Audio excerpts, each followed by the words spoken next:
Moving back to the time you were with 10cc and the album Bloody Tourist, Stuart, what is the history of the track Dreadlock Holiday that became a number one hit in the UK in 1978 and in Perth was in the charts for 20 weeks, including 2 weeks at number 2? Strange how songs come about. Dreadlock Holiday was based on experiences by Eric Stewart being on holiday with Justin Hayward of the Moody Blues, and Graham Goulman being on holiday in Jamaica and the Caribbean islands, and just picking up conversations that people would say there. The classic is speaking about cricket. The guy said, "Cricket, man, I don't like it, I love it." So, I mean, little statements like that kind of stick. And they just made a note of all the things they'd heard there, and that's how that song came about. Thanks, Stuart. And here is the song, Dreadlock Holiday.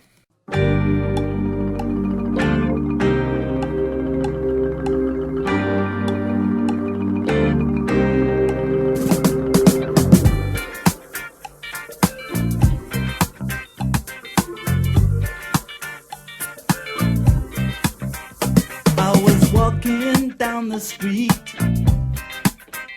concentrating on trucking right. I heard a dark voice beside of me, and I looked round in a state of fright. I saw 4 faces, one man, a brother from the gutter. They looked me up and down a bit and turned to each other.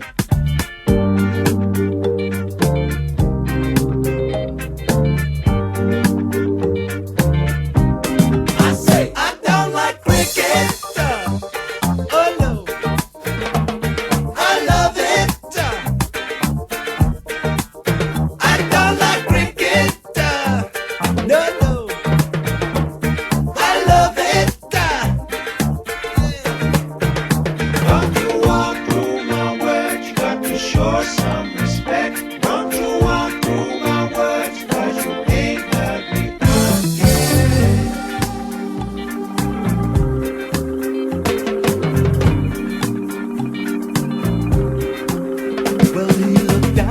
Silver chain.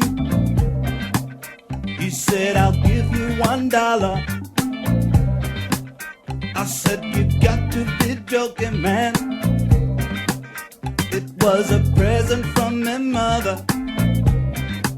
He said, "I like it, I want it, I'll take it off your hands and you'll be sorry. You cross me, you better understand that you're alone. Long way from home." I say, I don't like reggae. No, no. I love it. Hey. I don't like reggae. I love it. Hey. Don't you whack me style. Don't you queer me bitch. Don't you walk through my words.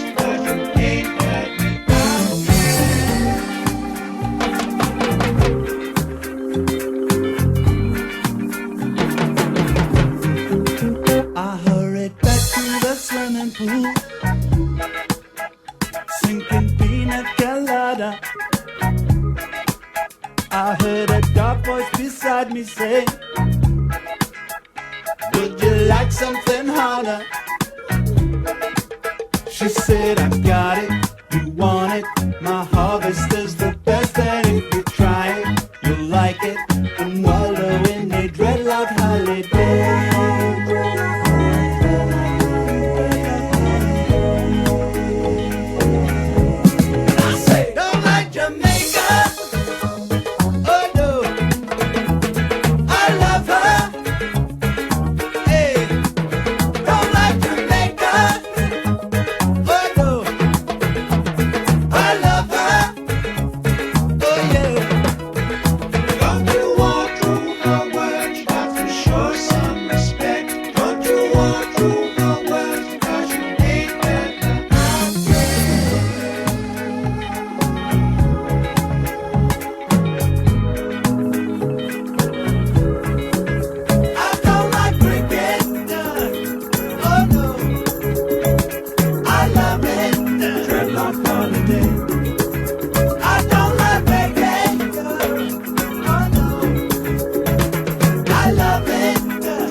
Dreadlock Holiday from 10cc.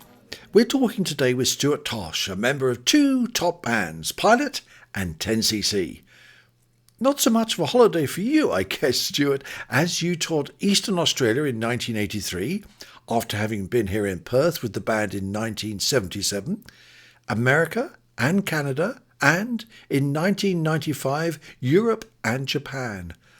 What sort of stresses do such intense tours put onto a professional performer? I guess you just have to keep yourself fit and well to perform. The whole thing is about the 2.5 hours you're on stage at night. The rest of it does become a bit tedious, although it sounds pretty glamorous. When you're doing Canada and the States, as we did, you're flying every day to a different town, across from east to west in Canada, and then into the States, down the west coast, through the Midwest, up the east coast, and we finished back in Canada. And that was 6 weeks of literally every day flying to a different state, different town, different venue. So it's a case of look after yourself, try and get as much rest as you can. The crucial thing is you don't lose your voice, and rest is the thing for that, really. Sleep as much as possible. Yes, it it becomes where Saturdays are Wednesdays and Tuesdays are, Fridays. You get disorientated a bit. I recall the tour schedule I kept by the side of my bed, and it was like a telephone directory. It was that so many venues in it. You just keep going. You become a bit of a zombie, but as I say, you live for the 2 hours or so at night to perform. That's what it's all about. Is it just possible then that the stresses of touring and performing cause some of the difficulties between members of bands that get publicly known?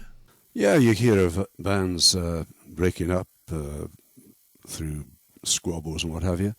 But, I mean, when I was touring with 10cc, okay, it was pretty grueling, but you have a whole entourage of people to smooth things out, in advance. Great road crew and, catering people. So, generally we had a great sense of humour within the band, and we got along pretty well together. So there was never really any huge tiffs that I can remember ever happening with the band. Perhaps we're very fortunate in that respect. After your time with 10cc, you continued to perform in a whole variety of shows, including The Roy Orbison Story and Elvis the Musical. Tell us a little about these shows and what differences there were for you being part of an on-stage musical rather than a band. Well, how getting into theatre, playing in theatre came about was Rick Fenn of 10cc and a guy called Pete Howarth, who was one of Cliff Richard's backing vocalists and now the lead singer with the Hollies. Together they wrote a musical for the theatre impresario Bill Kenwright. Fantastic. And it was based on the story of Robin Hood. And once I heard what they'd done, I thought it was very clever, very cleverly put together. The whole thing was music. There was no narration. And it was good music to play for their first attempt. Really good stuff. I don't even think I have a sample of it anywhere. But I said to Rick, crikey, I quite fancy being in a pit band. And lo and behold, I got the gig. Cliff Richard's musical director, Alan Park, was on keyboards, and he lives in Australia, as does Rick Fenn, in fact. So, very good little pit band. The show wasn't hugely successful, but I think the pat on the back the band got was the press on the review said it was the best pit band in the West End in London. So that was very gratifying. From there, I went on to work for Bill for many years. The Roy Orbison Story, which I did for about 8 years. That was good fun, and some great songs Roy Orbison wrote. They really were. Most of them starting just with a single voice and guitar and building to a big crescendo at the end. And what a unique voice that man had. Fantastic. Moving from there to Elvis musical, which was a bit of a challenge. 90 songs per show, eight shows in 6 days. 3 different Elvi, the young, the middle guy that did the 68 comeback for American television, and our Las Vegas Elvis at the end. Again, no narration, totally music from start to finish. So that was, as I say, quite interesting. Bill actually got me out trying to act in the Orbison show, which scared the pants off me. But nevertheless, a fun experience. Yes, I did theatre for about 12 or more years with various shows. All good fun, really. Quite hard work, but very rewarding. Moving back now to your time with 10cc, there seem to have been times where the group had no recording schedule or touring commitment. During these periods, I understand you toured with other artists such as Sir Cliff Richard and were also part of recording of albums with singers such as Roger Daltrey. How difficult is it for a professional musician to adapt to the musical styles of other artists? Well, unfortunately, Eric Stewart had a pretty serious car accident, and there was a time out while he was recovering. So I did get involved working with various other artists. I think when you record with other people, the tracks that they want you to record, essentially most of them are in demo form, so you have an idea of what you have to play. Or the artist will have an idea that he wants the band to perform, and you try various things out. Some songs take a while to record, some you do it in just a handful of takes. And I think you just have to be sympathetic to what you're hearing and have a good set of ears to play the piece the way the artist wants it to be played. And hopefully you get it right. So enjoyable doing both Roger, and I did an album with Cliff and a tour with him. Amazing following the man has. Cliff Richard's incredible. He still sells out everywhere he goes in the UK. He's had an amazing career. Yeah, it was very enjoyable. I think the scary thing is doing session work more than anything else, because you don't know what's waiting for you at the studio. There have been some scary moments, but I've managed to get through them all. Now, as with all the other artists and performers I have spoken with, Stuart, I leave the hardest question to the end. With all the compositions that you have played on, either on stage or in the recording studio, I'd like you to select a personal favourite to play us out today, perhaps telling us why you chose it. Ooh, that's a tough one. Well, I suppose it has to be January with Pilot, because it was the first number one the band had. And it's, just euphoria at the time. And of course, privilege of playing on a number one with... another number one, I should say, with 10cc, Red Hot Holiday. Both good tracks. I guess it's got to be January by Pilot. That'll be my choice. Thank you so very much for all the time you spent in answering my questions today, Stuart. And on behalf of all the listeners that love the music you've given us over the years, may I thank you for that too. Could we wish you continued success with that little white ball on the greens of Spain? Well, many thanks to you, Mike. It's been a pleasure speaking with you. Yes, it's been a while since I've done any interviews, to be honest. It's very kind of you to invite me along.